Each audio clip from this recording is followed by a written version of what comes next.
વાત કરીએ રાજકોટની તો રાજકોટમાં ક્ષત્રિય સમાજના આગેવાન પી.ટી. જાડેજાની ધરપકડ કરવામાં આવી છે। લોકસભા ચૂંટણી દરમિયાન ક્ષત્રિય આંદોલનને મજબૂતી આપનાર પી.ટી. જાડેજાને તાલુકા પોલીસે 2 દિવસ પહેલા અમરનાથ મહાદેવ મંદિરમાં મહાઆરતી ના કરવા ધમકી આપવાના મામલે ઝડપી લીધા હતા। તેમની સામે પોલીસ ફરિયાદ નોંધાઈ, જેમાં જસ્મીન મકવાણાએ આરોપ લગાવ્યો હતો કે જાડેજાએ અપશબ્દોનો ઉપયોગ કરી અને ધમકી આપી હતી અને તલવાર લઈને બેસવાની ચીમકી આપી હતી। આ ઘટના બાદ પી.ટી. જાડેજાને પાસા હેઠળ સાબરમતી જેલમાં ધકેલવામાં આવ્યા છે।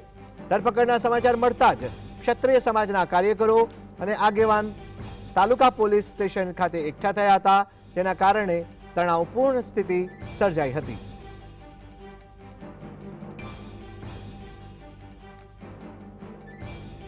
કોઈ કિનાખોરી રાખીને અમને ગુમરાહ કરીને 3-4 કલાકથી બેસાડેલા અને સવારે અમને જવાબ દેવા માટેની નોટિસ પાઠવેલી અને રાત્રે ઘરેથી જ અમને સમય પહેલા ધરારથી અમને ઉપાડી દીધેલા। બરાબર મારા ફાધરને કે ભાઈ તમે આવું જ પડશે, એમાં નહીં ચાલે, તમે 10 મિનિટમાં છોડી દેશું એવું કરીને અમને અહીં લઈ અને પછી આવી કાર્યવાહી ધરારથી કરીને પાસા હેઠળ ધકેલા છે। અને આ એકદમ હું કહી શકું કે આ અમારા સમાજ માટે અમે જે કર્યું છે એની માટેની અમારી ઉપર કિનાખોરીઓ રાખી છે। વધુ જાણકારી માટે રાજકોટથી ફોન લાઈન પર જોડાયા છે સંવાદદાતા લકી। જી લકી, જણાવશો રાજકોટમાં ક્ષત્રિય સમાજના આગેવાન પી.ટી. જાડેજાની પહેલા ધાક, બાદમાં ધમકી અને હવે ધરપકડ, શું છે વધુ જાણકારી? જે આપને જણાવી દઉં કે ક્ષત્રિય સમાજના અગ્રણી પી.ટી. જાડેજાને પાસા તળે સાબરમતી જેલ ખાતે ધકેલવામાં આવ્યા છે। સમગ્ર મામલાની વાત કરવામાં આવે તો રાજકોટના અમરનાથ જે મંદિર મહાદેવ મંદિર ખાતે જે આરતીનો વિવાદ છે તે સામે આવ્યો હતો, જેને લઈને પી.ટી. જાડેજા દ્વારા જસ્મીન નામના શખ્સને ધમકીભર્યો કોલ કર્યો હોવાનો જે ઓડિયો છે તે પણ વાયરલ થયો હતો।